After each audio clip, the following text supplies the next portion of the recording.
Wow, what a technical last few days we've had.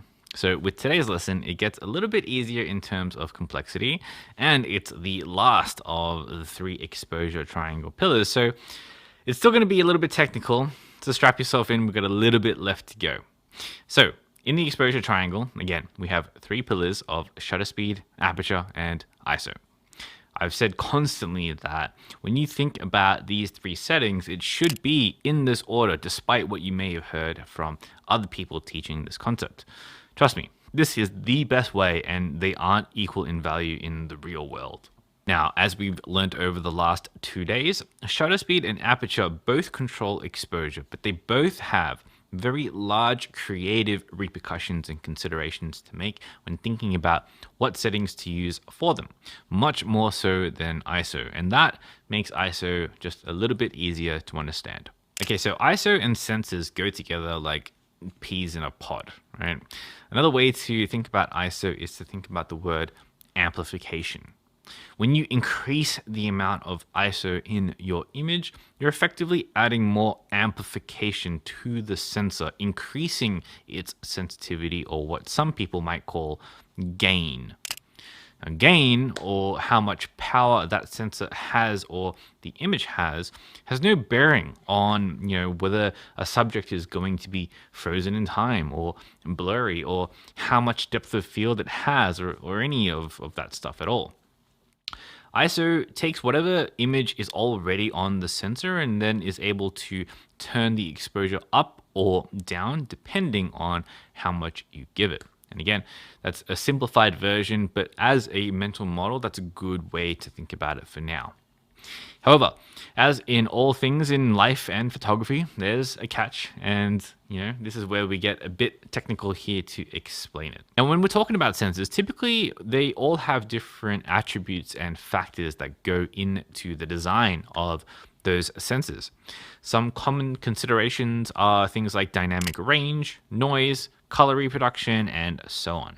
And let's dive into some of those right now. Dynamic range is the sensor's ability to capture the brightest parts of an image as well as the darkest parts of the image in the same capture. A human example of this is when you think about, when you're looking directly at a sunset, right?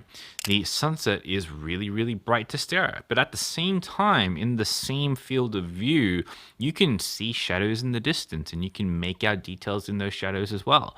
And what you're looking at in the same scene is both bright parts and dark parts at the same time, or how bright or how dark those parts are, whilst being able to recognize the fact that you can see their detail. This is dynamic range. The more dynamic range we have, the more detail we can see in both the bright parts of the image and the dark parts of the image at the same time. We measure this difference by stops of light as well. And our human eyes can see a gigantic 21 stops of dynamic range, but only when they're slowly adapted to a scene. At the first glance of a high dynamic range scene, like a sunset or something like that, they can see about, what the top range good modern cameras these days can capture as well. So about 14 to 15 stops of light in a single exposure. Now, having a good dynamic range in your images allows you the most amount of flexibility when you're editing in post-production if your initial exposure isn't what you wanted. So in this way, it's more desirable to have more dynamic range than not. Now, going back to sensors, they also have certain levels of color reproduction amongst other things. But one other notable thing to explain at this point in time is the idea of noise. So with noise, on like those old kind of CRT TVs where if you're flicking through channels and it doesn't work, you get that like black and white TV static. Right? That's what sensor noise effectively looks like. And the sensor produces noise as a byproduct, commonly referred to as an artifact of using higher ISOs. The higher the ISO, the higher the noise that also gets introduced into the image as well. And when you use what's called the base ISO of the camera, the lowest amount of ISO that you can use, which is usually around 100, that usually means that you can get the absolute best image quality out of that camera with the least amount of noise. At the base ISO, you can get the most amount of dynamic range the camera has as well. And, you can get the best and most accurate color reproduction that that particular sensor has to offer. However, the more ISO you use, the less dynamic range you're able to get, the less accurate the color becomes, and the more noise you start to introduce into the shot. Now, this all sounds really scary, and for most people, it's probably more scary sounding than it actually is in real life. But I'm here to tell you that, to be honest, it's not that bad, and it's not something to be that scared of, especially given how good post-processing software, such as Lightroom nowadays has come with noise reduction technology, how good the basic tone feature in that software is as well, and just how much you can do with color. It's great. Most of the time, most modern cameras have quite usable ISO values of, up to ISO 3200, ISO 6400, and so on. But the bigger the sensor of your camera, the more usable ISO you'll have. And when I say usable ISO, I am referring to how high you can go before the noise levels get a little bit too much to handle. Now, this is subjective, keep that in mind, and it varies wildly from different person to person as to what they define as acceptable, and it also varies from camera to camera.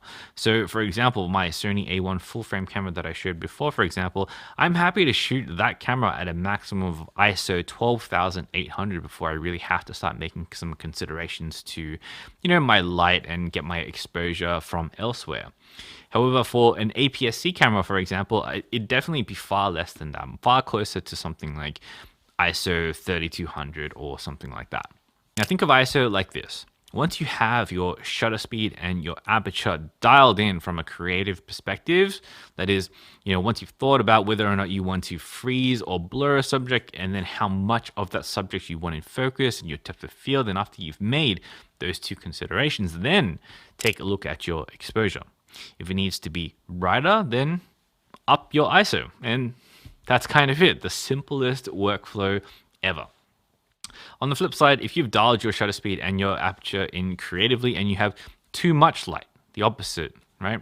Then you'd want to set your ISO to the base level, usually 100, and then make sure that your concessions in either shutter speed or aperture reduce the brightness of your exposure. And usually that's going to be through the shutter speed, because if we recall, there's no such thing as too fast of a shutter speed if you're trying to freeze the action, which is what you're going to be doing most of the time anyway. So we can freely increase the shutter speed to reduce the amount of light that we have. Now, in these two examples, if we remember the order of shutter speed, aperture, and ISO, you'll notice that ISO is the last consideration to make, and it's really just about adjusting the exposure. And this is how you should be thinking of the general workflow when thinking about the exposure triangle.